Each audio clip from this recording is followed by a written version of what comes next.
राजधानी दिल्ली को प्रदूषण से मुक्त बनाने और लोगों को बेहतर यात्रा सुविधा देने के लिए दिल्ली सरकार लगातार बड़े कदम उठा रही है। इसी दिशा में शुक्रवार को एक अहम पहल की गई। मुख्यमंत्री रेखा गुप्ता और परिवहन मंत्री डॉक्टर पंकज कुमार सिंह ने दिल्ली परिवहन निगम यानी डीटीसी के बेड़े में 200 नई इलेक्ट्रिक बसों को हरी झंडी दिखाई।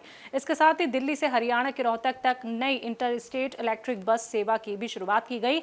इन नई बसों के शामिल होने से अब डीटीसी की कुल बसों की संख्या बढ़कर 6300 हो गई है।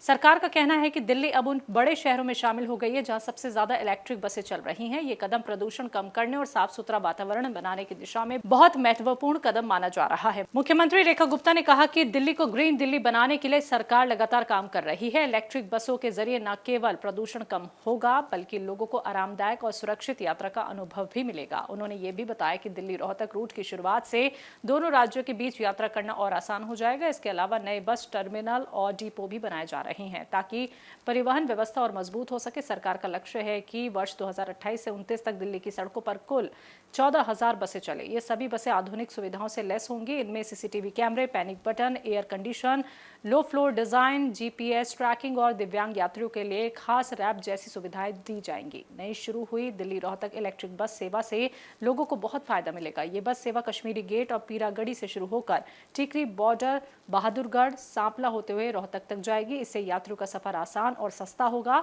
साथ ही पर्यावरण को भी फायदा मिलेगा। कुल मिलाकर ये पहल दिल्ली को साफ, हरित और आधुनिक बनाने की दिशा में एक बड़ा कदम है। इससे न केवल लोगों को बेहतर सुविधा मिलेगी बल्कि प्रदूषण कम करने में भी मदद मिलेगी।